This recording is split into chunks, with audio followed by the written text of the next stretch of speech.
Hello दोस्तों, स्वागत है आपका कॉमिक्स टाइम्स में। और आज हम शुरू कर रहे थे अकल का करिश्मा का दूसरा भाग। पहले भाग में हमने यहाँ तक की कहानी कंप्लीट कर चुके हैं दोस्तों। चलिए शुरू करते हैं बिना समय गंवाए। माधव ने उसकी सारी कहानी सुनकर सरपेश उसे बोला, मित्र माधव, यदि तुम आगे की भी ऐसे ही भोले भाले रहे तो पृथ्वी लोक पर बार बार तुम दूसरे लोगों द्वारा ठगे जाते रहोगे। अपने भोलेपन के स्वभाव को मैं अब बदल भी कैसे सकता हूँ राजकुमार। ऐसा ऐसा ना कहो माधव, मैं तुम्हारे भोले स्वभाव को बदल कर ही रहूंगा। वो कैसे राजकुमार। तत्सत सर्पेश के आदेश पर एक नाग सेवक एक पात्र लेकर उस कक्ष में आया। माधव, इस पात्र में नागलोक की वह अद्भुत वनस्पति रखी हुई है जिसे खाने पर तुम्हारा भोलापन सदैव के लिए दूर हो जाएगा और तुम चालाक बन जाओगे। ऐसा सरपेश के कहने पर माधव ने उस वनस्पति को उठाकर खाया। तत्पश्चात, माधव, अब तुम मुझे बतलाओ बताओ कि लता को छोड़कर वहां से चले आकर तुमने ठीक किया। राजकुमार, सचमुच मुझे ऐसा नहीं करना चाहिए था। फरेब से ही सही, मैंने लता के साथ पवित्र अग्नि के फेरे लिए थे जिसके फलस्वरूप वह मेरी अर्धांगिनी बन चुकी थी। माधव, अपने प्रश्न का युक्ति भरा उत्तर सुनकर मुझे विश्वास हो गया है कि अद्भुत वनस्पति खाकर अब तुम एक बुद्धिमान युवक बन गए हो। यह सब तुम्हारी कृपा से संभव हो सका है राजकुमार। माधव कई दिनों तक राजकुमार सर्पेश का अतिथि बनकर नागलोक में रहा।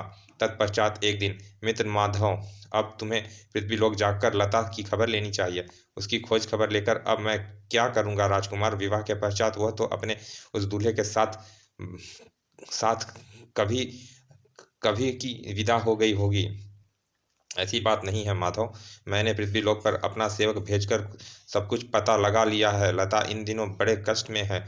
यह आप क्या कह रहे हैं राजकुमार। मैं ठीक कर रहा हूँ माधव। लता ने तो दूल्हे के रूप में तुम्हें ही देखा था, इसीलिए उसने दूसरे दूल्हे के साथ जाने से स्पष्ट इनकार कर दिया था। तो क्या लता इस समय अपने पिता के घर ही है। हाँ मित्र, लता और उसके परिवार पर इस कहर के अलावा दूसरा कहर और टूटा है। दूसरा कहर, वह कौन सा। लता के विवाह के लिए उसके बाप ने राम राव सेठ राव सिंह के पास अपने खेत और मकान गिरवी रखकर उससे धन उधार लिया था। जब जगन्नाथ ने सेठ को उसका धन लौटा उस जगन्नाथ ने सेठ को उसका धन लौटाकर उससे मकान व खेत के गिरवी पत्र वापस लेने चाहे तो सेठ ने उसे गिरवी पत्र वापस लौटाने को इनकार कर दिया। वह क्यों। सेठ राव सिंह ने चालाकी से उससे खाली कागजों पर हस्ताक्षर करा लिए थे। और यह तो जगन्नाथ जी के साथ घोर अन्याय हुआ है। मैं माधव सेठ ने हाँ माधव, सेठ ने जगन्नाथ के खेत व घर हथियाकर उस पर बहुत जुल्म किया है राजकुमार। अब तो मैं इसी समय पृथ्वीलोक पर जाकर जगन्नाथ जी की सहायता करना चाहता हूँ। मैं भी यही चाहता हूँ माधव। सर्पेश उसी समय माधव को पृथ्वी लोक पर ले आया। मित्र, इस मणि को रख लो। जब जब तुम नागलोक में आना चाहोगे यह मणि कुशल तुम्हें सकुशल नागलोक पहुंचा देगी। अच्छा मित्र, अब विदा दो। सर्पेश से विदा ले माधव मल्लापुर की ओर चल पड़ा। तब सर्पेश भी नागलोक को वापस लौट गया। माधव उस बाग में पहुंचा जहां जगन्नाथ अपने परिवार के साथ ठहरा हुआ था। इस परिवार पर कैसी विपत्ता आ पड़ी है। घर बार होते हुए भी बेघरों की तरह खुले आकाश के नीचे रहना पड़ रहा है इन्हें। जब वह बाग में पहुंचा तो उस सबसे पहले लता की दृष्टि उस पर पड़ी। कौन है यह। ऐसा लगता है जैसे इसे मैंने पहले भी कहीं देखा है।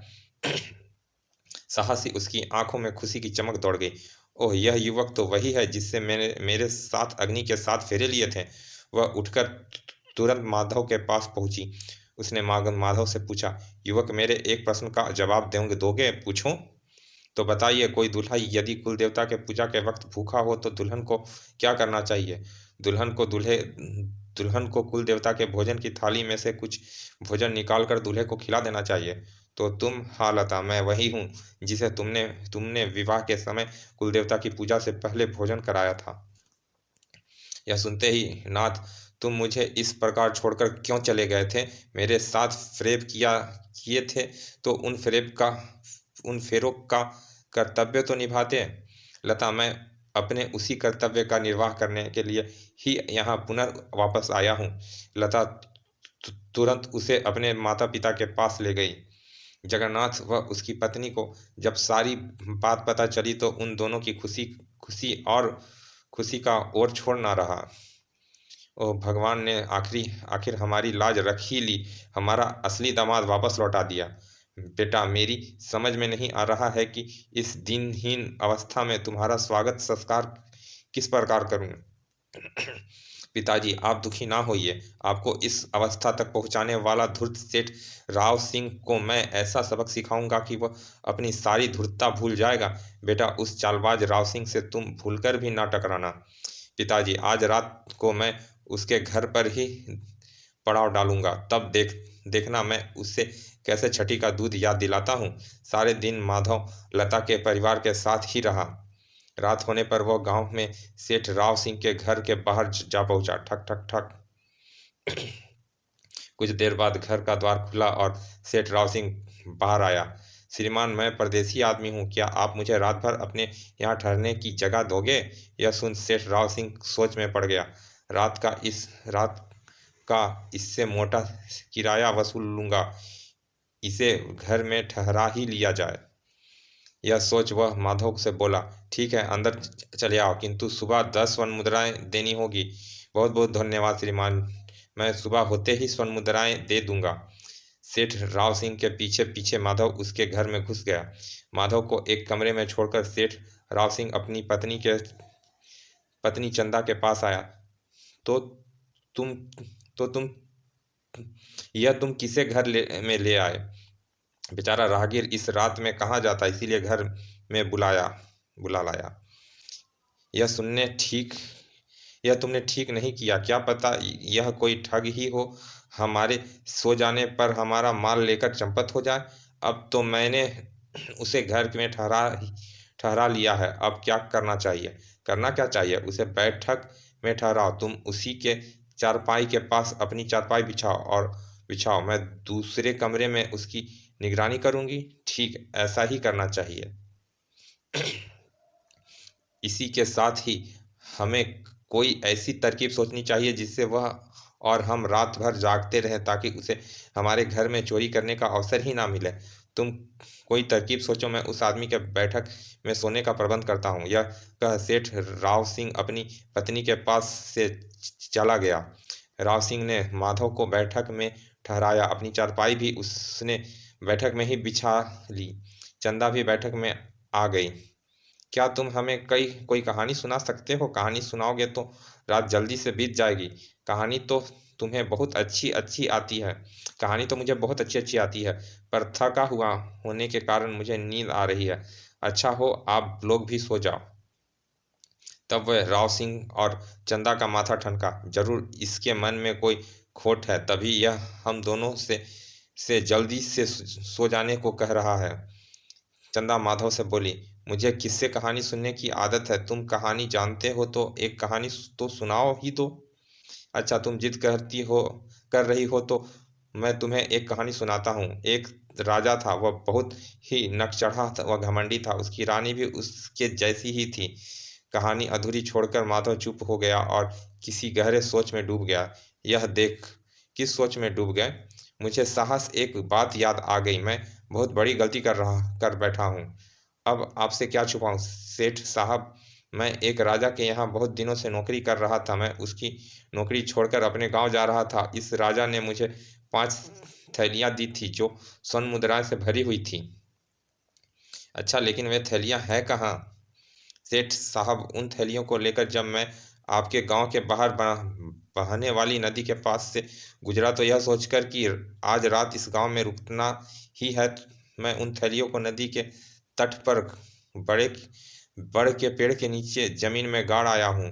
सेठ साहब, अब सोच रहा हूँ कि मैंने बहुत बड़ी गलती की है। आप जैसा ईमानदार आदमी के घर में मेरी स्वर्ण मुद्राएं की थैली ज़्यादा सुरक्षित रहती।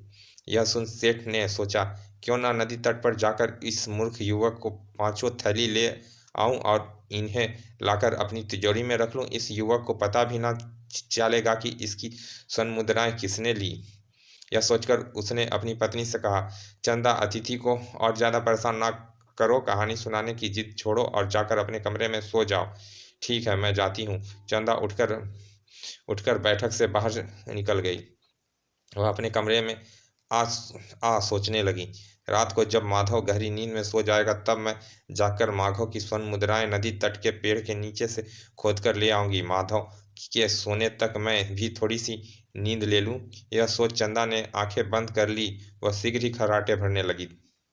उधर बैठक में अब माधव गहरी नींद सोया सोया और कब मैं अपना काम शुरू करूं।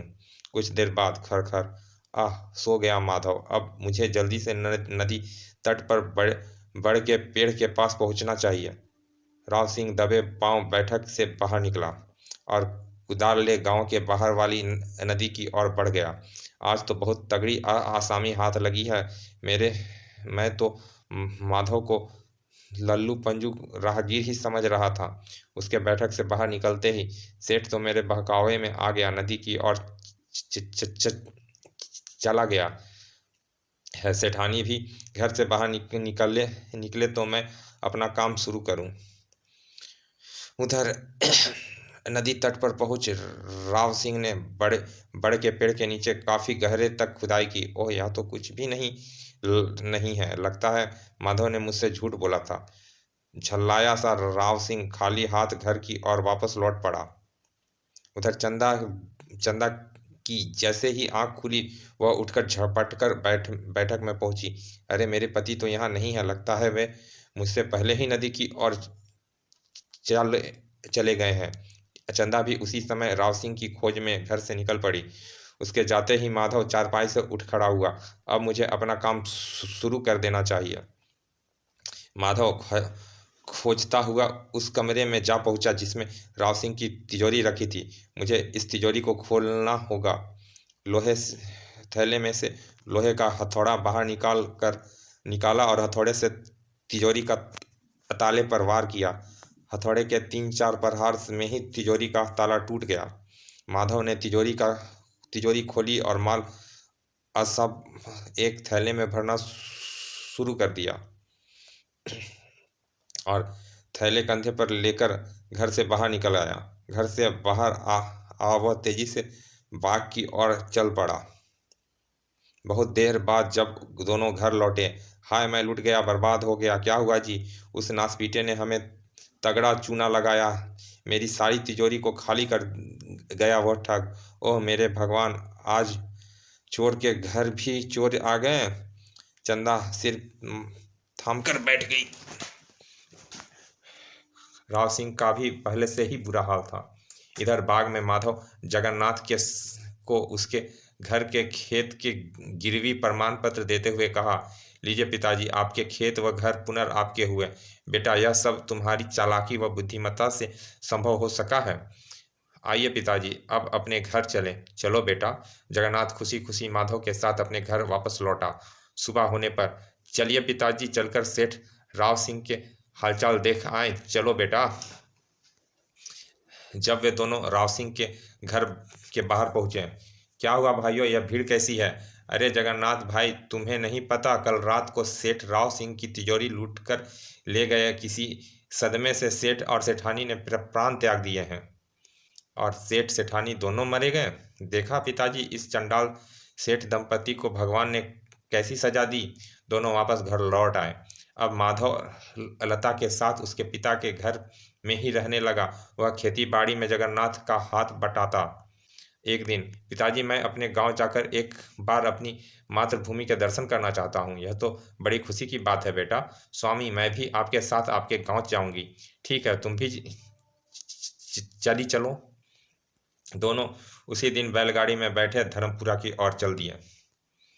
जब उनकी बैलगाड़ी धर्मपुरा पहुंची, लता, कभी यह सारे खेत हमारे थे। जालिम जमींदार हुकुम सिंह ने इन्हें हथियाकर अपने कब्जे में कर लिया। ओ, हुकुम सिंह ने तो आपके साथ बहुत अन्याय किया स्वामी। शीघ्र ही उनकी बैलगाड़ी गांव में जा पहुंची। राम राम बिरजू काका। अरे माधव, तुम? हाँ काका, मैं कुछ जमींदार हुकूमत सिंह के हालचाल तो सुनाइए काका। बेटा, जमींदार के हालचाल मत पूछो, वह इन दिनों पश्चात पश्चात से पीड़ित है। पश्च- पक्षधात से पीड़ित हो चारपाई पर पड़ा मौत की घड़ियां घड़ियां गिन रहा है। उसका सारा परिवार नदी में डूबकर मर गया। और तब तो मुझे हवेली में चलकर उनका हाल मालूम करना चाहिए। यह कह माधव ने बैलगाड़ी हुकुम सिंह की हवेली की ओर मोड़ दी। जब वह लता के साथ हवेली में जमींदार हुकुम सिंह के सामने पहुंचा, माधव, अच्छा किया तुम आ गए। देख, मेरे तकिए के सिरहाने ते मेरी तिजोरी के चाबी रखी है। उस चाबी से तिजोरी खोलकर तुम अपनी जायदाद संबंधित सारे कागज निकाल लो, यह मेरी प्रार्थना है। अच्छा जमींदार साहब। माधव ने ऐसा किया। तिजोरी से कागज निकाल वह हुक्म सिंह के पास पहुंचा। तब जमींदार ने उससे कहा, बेटा, अब तुमसे आखिरी विनती और है। मेरे मरने के बाद तुम मेरी चिता को आग दे देना। जमींदार साहब, मैं आपकी यह इच्छा अवश्य पूरी करूंगा। उस रात माधव जमींदार के आग्रह पर उसकी हवेली में ही रुक गया। सुबह होने पर जब जमींदार के कमरे में गया, ओ जमींदार तो मृत पड़े हुए हैं। माधव ने विधि अनुसार अनुसार जमींदार का अंतिम संस्कार किया। तत्पश्चात, लता, मेरी जमीन जायदाद मुझे वापस मिल चुकी है। अब तुम्हारी क्या राय है? मेरी राय यही है कि अब हम मल्लापुर ना लौटकर यहीं धर्मपुर में रहकर अपनी जमीन पर खेती बाड़ी करेंगे। लता का जवाब सुन माधव को बहुत प्रसन्नता हुई। वह दोनों धर्मपुर में ही रहकर अपना गृहस्थ जीवन चलाने लगे। समाप्त। चलिए दोस्तों, ये कॉमिक्स यहाँ समाप्त होती है। मिलते हैं फिर ऐसे ही किसी अच्छे से कॉमिक्स के अच्छे से भाग में। और अभी तक आपने हमारे चैनल को सब्सक्राइब नहीं किया तो प्लीज़ दोस्तों सब्सक्राइब कर दें, ताकि हम आपके लिए ऐसे ही अच्छी अच्छी कॉमिक्स अपलोड करते रहें। चलिए मिलते हैं फिर किसी अच्छे से कॉमिक्स के अच्छे से भाग में। तब तक के लिए धन्यवाद, विदा।